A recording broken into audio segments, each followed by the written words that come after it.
नमस्कार. आज वसई न्यायालयातील जज, वकील आणि इतर दुसरे कर्मचारी ह्यांच्यासोबत फ्रेंडली क्रिकेट मॅचचं आयोजन केलेलं आहे. क्रिकेट मॅच का आयोजन केलंय हे आपण आयोजकाशीच बोलूया.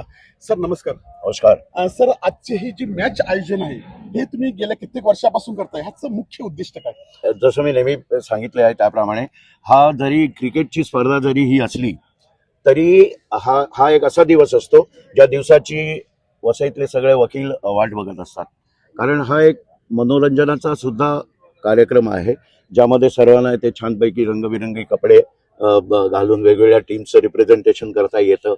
इथे छानपैकी मस्ती चालते, मनोरंजन चालतं आणि जो स्ट्रेस असतो अदरवाईज कोर्टामध्ये आम्ही एकमेकांशी जे भांडत असतो वकिलांशी, तर इथे त्या सगळ्यापासून अलिप्त असं एक वेगळं वातावरण किंवा एक वेगळा भाईचारा इथे आपल्याला दिसतो आणि हाच इंटेन्शन आहे. आणि म्हणून गेली 19 वर्ष सतत करोनाचं वर्ष सोडता आम्ही इथे ही टुर्नामेंट एवढ्या सक्सेसफुली करतो.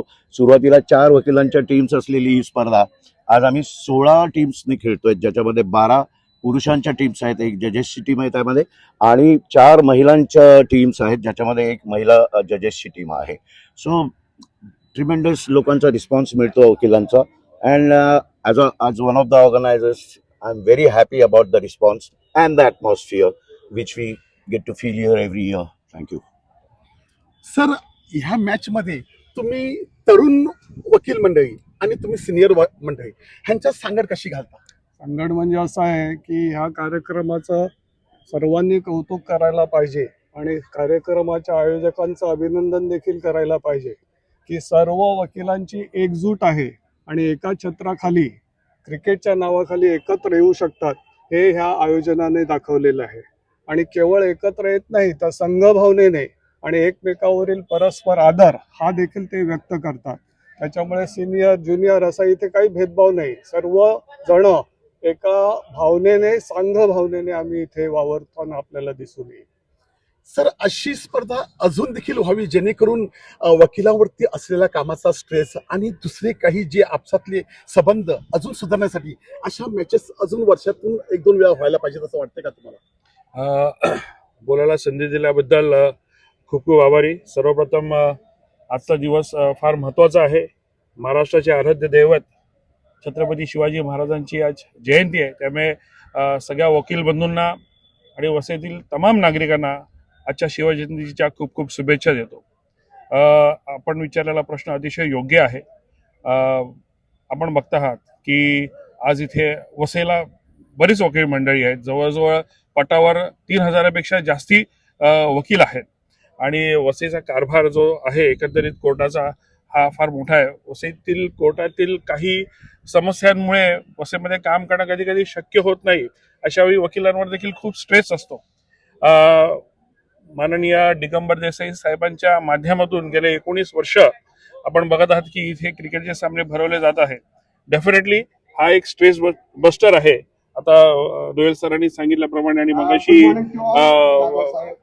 वारुंजीकर सरांनी देखील सांगितल्याप्रमाणे हे खेळामेळीच्या वातावरणामध्ये ह्या सगळ्या गोष्टी आपल्यातले जे रंजिश आहे, हायवे दावे आहे, हे बाजूला ठेवून आपण एकत्र येऊन एखादा कार्यक्रम उत्तम करू शकतो. आणि क्रिकेट तुम्हाला नॅशनल स्पोर्ट झालेला आहे आपला, ह्याच्यापेक्षा आणखीन चांगला माध्यम असू शकत नाही.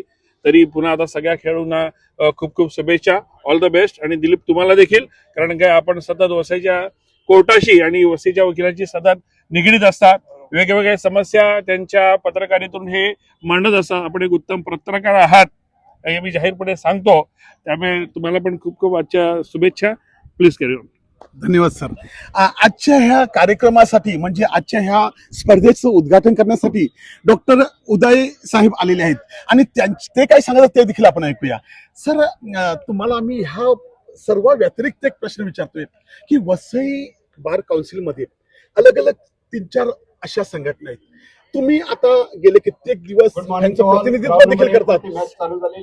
तर तुम्हाला कधी असं वाटतं का की वसईची जे संपूर्ण जी संघटना आहे ही एकच व्हावी जेणेकरून सर्व कामकाज करताना सोपं जाईल, यासाठी तुम्ही काय करणार आहात का? सगळ्यात प्रथम वसईमधले सुमारे 300-350 तरुण वकील इथं जे खेळायला आलेले आहेत त्यांना सगळ्यांना भरभरून शुभेच्छा. दुसऱ्यांदा जे ऑर्गनायझर्स आहेत जे पडद्या पाठीमागे आहेत त्यांना सगळ्यांना धन्यवाद, कारण तुमच्यामुळं या 300-350 वकिलांना इथं खेळायची संधी मिळते.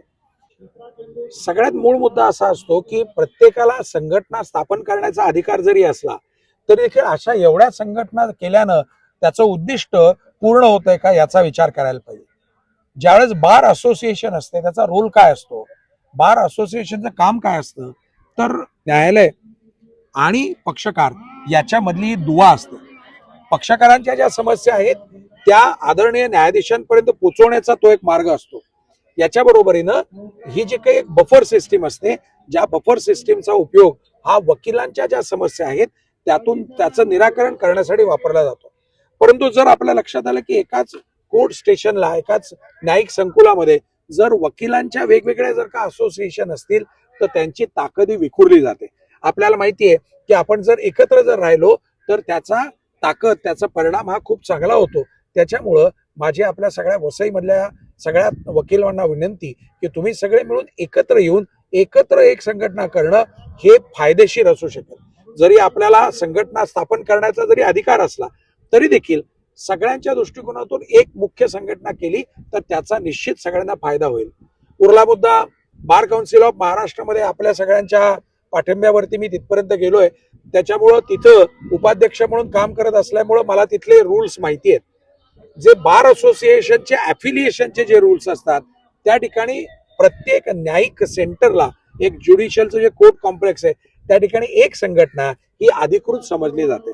त्याच्यामुळे मग जे अधिकृत आहे त्याच्या व्यतिरिक्त अन्य संघटनांच्या बाबतीतलं काय, you can form multiple organisation. तुम्हाला पाहिजे तेवढी करणं शक्य असू शकतं, संघटना स्थापन करणं शक्य असू शकतं. पण अधिकृत म्हणाल तर ती बार काउन्सिलकडे नोंदणी असणारी संघटना कोणती असं बघितलं जातं.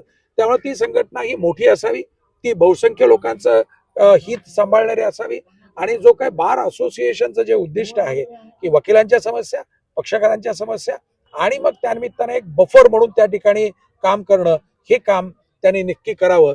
मला खात्री आहे वसईमधले अनेक वकील, तरुण वकील असतील, महिला वकील असतील किंवा ज्येष्ठ वकील असतील, हे निश्चितपणे या गोष्टीचा गांभीर्याने विचार करतील असं मला वाटतं.